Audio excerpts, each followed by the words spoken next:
The Alaska M520 hits you like a beast from the start. Dual batteries, fat tires, full suspension. This is the kind of bike that screams off road speed. Unboxing was mostly uneventful. It's a heavy one, so might be handy to have two people to put it together. You have to mount the front wheel, the handlebars, and the rear light, all pretty doable, but the rear light is a bit annoying and has an unnecessarily long cable.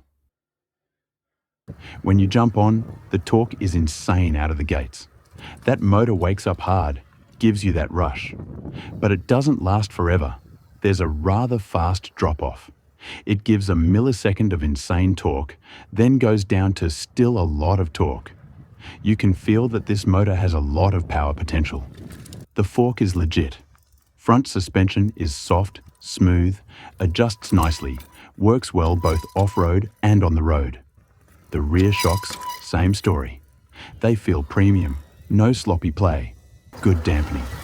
The weird thing is, this rear suspension seems the same as on many other fat tire fast bikes, but for some odd reason that I haven't figured out yet, this one just works way better.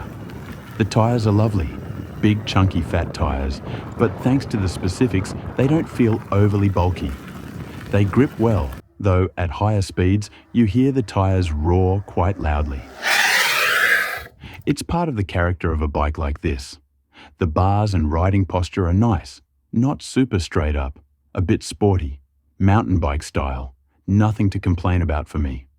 The seat is wide, maybe not elegant, but pretty comfortable, even on bumpier rides. Of course, the good suspension helps with that. The paint job is killer, clean, rich tones. Really makes this bike the complete package, the power and the looks. The random text and graphic lines on the frame are a bit unnecessary in my opinion. For some reason, Chinese designers think this is cool. You get two removable batteries, a powerful move. The range spec for this beast is massive thanks to that. With both batteries, you're looking at something like 90 to 160 kilometers in ideal conditions. That means most people can commute hard or do long rides without freaking about running out.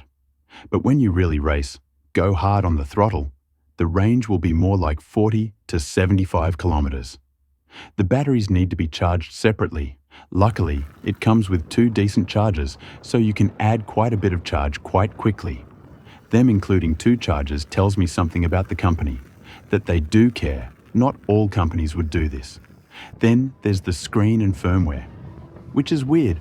It has fancy features like NFC tags, a security code system, but they're half-baked. The correct code isn't in the manual.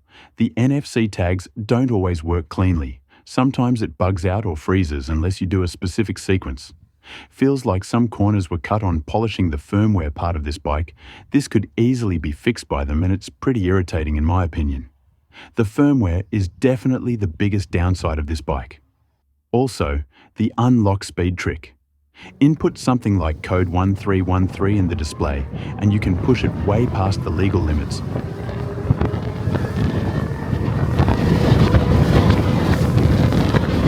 Towards 60 kilometers per hour. But every time you power off, it resets. The controller limits are still holding things back. You feel there's more under the hood if Freesky let it all loose. The controller is the limiting factor.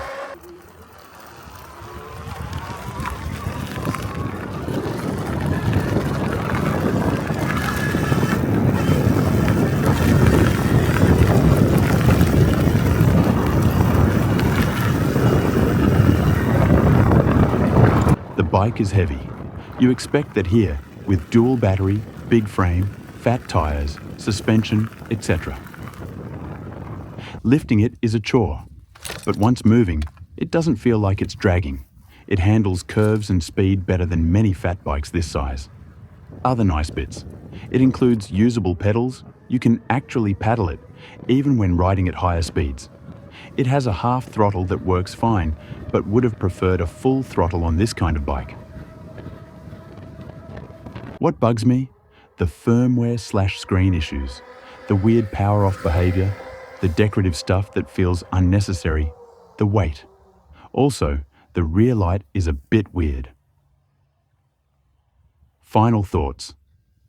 The Freesky Alaska M520 is for someone who wants raw power, long range, and isn't afraid of a big, heavy bike. It's not refined in all places, but it delivers. If you want to ride far, hit trails, feel the torque, and don't mind doing a little workaround now and then, this is one of the more exciting fat tire monsters out there. Thanks for tuning in, and a big shout out to Freesky for letting me try out this bike. If you're interested in checking out the Alaska, there's a link in the description below. Until next time, make sure to ride far, ride fast, and ride forward. Cheers.